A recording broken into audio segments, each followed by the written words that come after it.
Hello, this is Prince of Somnia, and welcome back to more Let's Play Xenoblade Chronicles. On today's bonus episode, we're going to start by covering something new to the Definitive Edition, Time Attack. Throughout the entire game in DE, there are some orange portals scattered around that can take you to the Shrine of the Nopon Archsage, where you can take on special challenge battles, much like Xenoblade 2's Land of Challenges. These portals are in the following locations. Next to Gemman's Stall in Colony 9, but only after the Mechon attack. Just outside of Leg Pass in Tephra Cave, in the Refugee Camp on Bionis Leg, on Freight Road in Colony 6, on the Entry Bridge in Frontier Village, on Junks on the Fallen Arm, in the Imperial Villa in Alchemoth, in the Port Terminal in Central Factory before Mechonis Core, in the Interior Landing Site in Bionis Interior after Mechonis Core, and near Gondrol Cathedral's entrance in Prison Island after Mechonis Core. Once inside, you'll have the option of selecting various challenges across Bionis and Mechonis, with more challenges unlocking the further in the game you get, including one that requires clearing the main story of Future Connected, despite the fact that Bionis Shoulder has no portals. You have the option of selecting Free Battle or Restricted Battle for each challenge, with Free letting you use your party as it is now, and Restricted forcing you into a set party with set levels.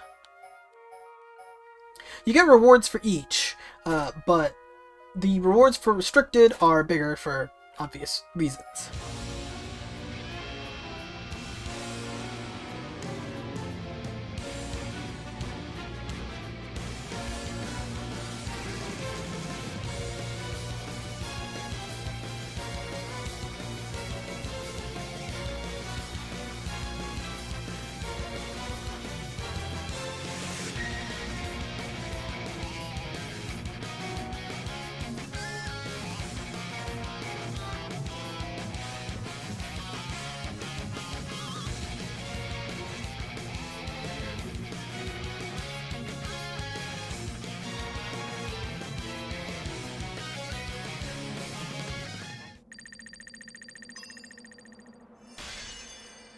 Superb!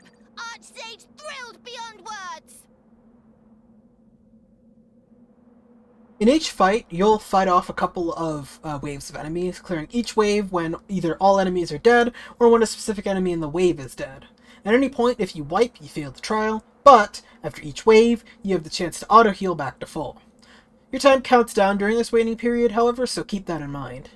After the trial, you'll receive rankings in multiple categories that then influence your overall rankings for the challenge. The categories are Clear Time, Healing, Chain Attacks Used, Arts Used in Chain Attacks, Vision Tags Broken, Buffs and Debuffs Applied, Chance Arts, meaning hitting procs and positionals, and Topples Inflicted. The better you do for each, the higher your score, which you need in order to get the best rewards for each fight. For each fight, clearing the fight for the first time with a certain rank will reward you with a gear set or item set. Every clear you have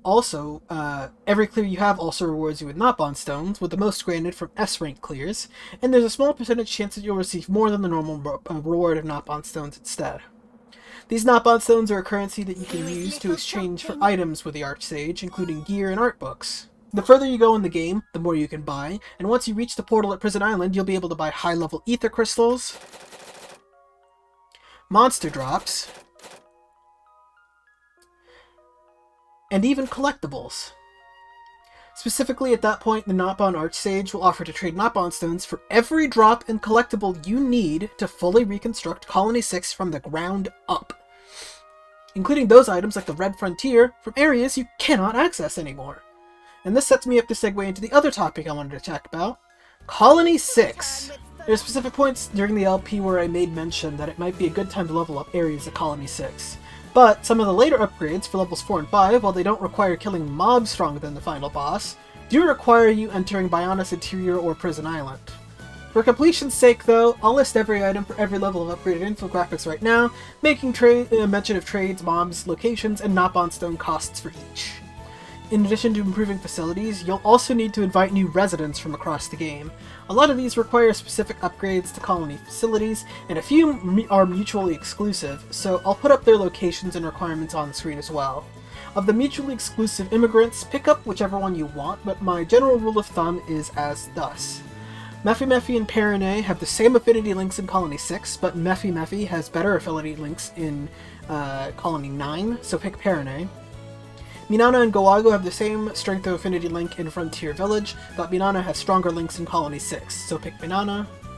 Argentis and Zell Argentis are affinity-wise net identical after their quest line. However, Zell Argentis' quests require Alexi, who cannot be recruited without entering the Bionis interior.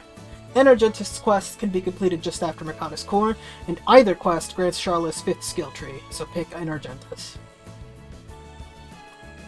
As you build up Colony 6, you'll receive a few surprise quests involving defeating sets of enemies interfering with the colony's ether planters. These are very self-explanatory and required for continuing progression on the Reconstruction, but one in particular stands out. Defend Colony 6 Demon, which appears as soon as you finish upgrading all of Colony 6 to level 5. The enemy required here is Demon King Dragonia, which despite the name, isn't actually a unique monster. It is level 99 though, which is why I waited to talk about it until now, and there's a couple of ways you could deal with it, even while significantly below its level. Now first of all, it's neither a boss nor unique, which means it generally has lower stats than either, making it more reasonable to challenge underleveled. Second, it's actually susceptible to instant death, which opens up some options for dealing with it. There are 2 instant death strats, and 1 solid early strat, as well as just dealing with it normally. Now, Strat 1, Dragonia has an ability called Fatal Crunch, which applies instant death on its target. Melia has an art called Reflection, which reflects all damage done to her, and the Rider effect, onto the user. So if Melia grabs aggro, she can reflect the ability and kill the dragon instantly. The catch? It doesn't count as a kill for you, it counts as an SD for it, which means it does not drop a chest. Now that chest is guaranteed to drop a Demonic Everflame, one of which is required for Replica Minato 4. The only other drop for this item? The game's strongest super boss. Yeah. It's worth mentioning, this trick was patched out in Definitive Edition. Strat 2. Dragonia can be broken during a chain attack and then subsequently toppled and dazed. Charla's headshot has about a 15% chance of applying instant death to a dazed target, so if you enter the fight with a full party gauge as Charla, break, then topple, then daze during the chain attack, and then immediately headshot. If you get lucky, it just dies. It's worth mentioning that, for 1, it's unconfirmed if this makes the chest go away or not, and for 2, it's unconfirmed if this was patched out of Definitive Edition as well. Strat 3. If you want to kill it early, the one major concern is that it does a lot of damage and Fatal Crunch will kill without any instant death protection. However, by this point you should also have a lot of skill links that buff the party when fighting with higher level enemies, as well as a lot of good gear and gems, so what you can do is put together a party with Melia, Charla, and any tank, and lame them out with DOTs. As long as you stay away from the aggro target, you should be safe from things like Tail Strike, which is the big danger here due to the Topple Rider, as well as Cure Bullet and Cure Round, which will eliminate the damage of Blaze from Burning Justice, so while your tank dies and gets revived over and over, and don't bother with warnings, Charla pumps out healing and Melia does her best to apply Poison, Blaze, and Chill constantly. Do this for like 40 minutes and you win. Just don't wander too far away from the boss or it'll de-aggro, tragically. Now, following from what I said about the instant death trick with Charla, kind of an extrapolation of that strategy is to do what we in the business like to call Topple Locking, where you grab together Shulk, Ryan, and Dunban, you get into a chain attack as soon as possible during the fight, break it, topple it again, and then just keep spamming the ever-loving crap out of every topple art you have access to, and keep it on the ground for the rest of the fight. In order to get that to be consistent, you also want to use effects with, or chance arts, I guess the game calls them, to boost your party gauge higher and higher really quickly, so that right before it's about to de-topple, you open up a chain attack and topple it again! Keep this strategy in mind, it'll be important for later. So a couple of things you could do to kind of help yourself out. I have mentioned before that red tagged enemies are difficult to hit because they're so much higher level than you and have an agility bonus. That's where night vision gems... Oh, hello. That's where night vision gems come into play here. So Nick in Colony 86 at 4 stars trades night vision 4 gems, and at 5 stars trades night vision 5 gems. which is really, really nice, because that'll help you actually hit things reliably. Let's see. I guess those are Sword Valley collectibles, but I don't need Sword Valley collectibles anymore, so I'd rather trade these over. I want, let's see, it caps out with two of the, well, like one level 5 and another like level 3 or 2 even. So it's not really like necessary for me to buy this many, but I'm probably just gonna buy like not buy, but like trade 2 for each of my party members, so 6 total. That counted as an overtrade. That's crazy. How's it going? Okay, this is the setup I'm gonna try and do this with. I've got Night Vision and Haste on Shulk to help build up his talent gauge very quickly, and also to help with hitting things. Got Topple Plus on Ryan because I only have the one right now. It's a little difficult to farm those at the moment because, well, they all come from really strong stuff. Let's just put it that way. The crystals for them anyway. Night Vision again. Done band with Night Vision as well. Everything else I basically just wanted to put on attributes, so like strength and agility up to help us hit things, or tanking ability or whatever. I'm going to try this out. I'm going to see how this is. This isn't exactly what I would call optimal by any stretch of the means. It's more and more optimal to play with more of the kind of gems that I put on, and like I probably should also put on Topple resistance and grind out and get more Topple Plus gems. But I want to see if I can try and do it like as I am now before I go out of my way to go grind for more, and we'll kind of see where this ends up taking us. It wasn't originally my plan to try and do this legit. I was gonna lame it out with dots, but I thought it might be more fun to test this out a little bit, since it's the kind of strat that I'm gonna need to know a lot about later anyway. So let's see if we could do this. You know, I just realized I made a mistake. Okay, now I think I'm ready. Piece together a couple of skills and abilities and links and whatnot. I think I might be quite helpful for the battle here. Now I feel ready.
Oh, baby. Oh, this is the run!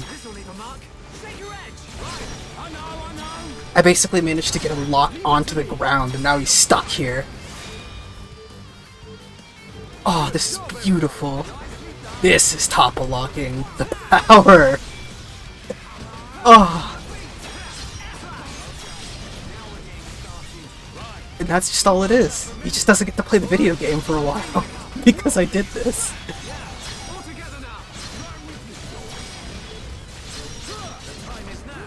Is that GG's? Oh, that's GG's. And that, my friends, is Topple Locking. That was so bull. And just like that, we've completed the reconstruction of Colony 6. And there's the demonic Everflame I was talking about before. So, once you kill Demon King Dragonia, if you have every colony immigrant, you'll immediately hit 100% on Colony 6 reconstruction. Nice! Although, be advised, there are two quests, the quest for the restoration and making a new path, which we covered in the LP. Those expire when this happens, so watch out for that. Whew. Anyway, now that should cover just about everything for Colony 6's reconstruction. If you're curious about the post-game quests for this area, the ones I won't be covering, I are in the previous episode's bonus list, previous bonus episodes listing. There are a couple that take me to new areas in Tephra Cave that I'll cover in a future bonus episode, and the Replica Monada quests will be part of an episode even further beyond that. But alright, next time on Let's Play Xenoblade Chronicles, we're going to be taking care of some quests and activities around Air at Sea, and other things related to the High End tier. See you guys then!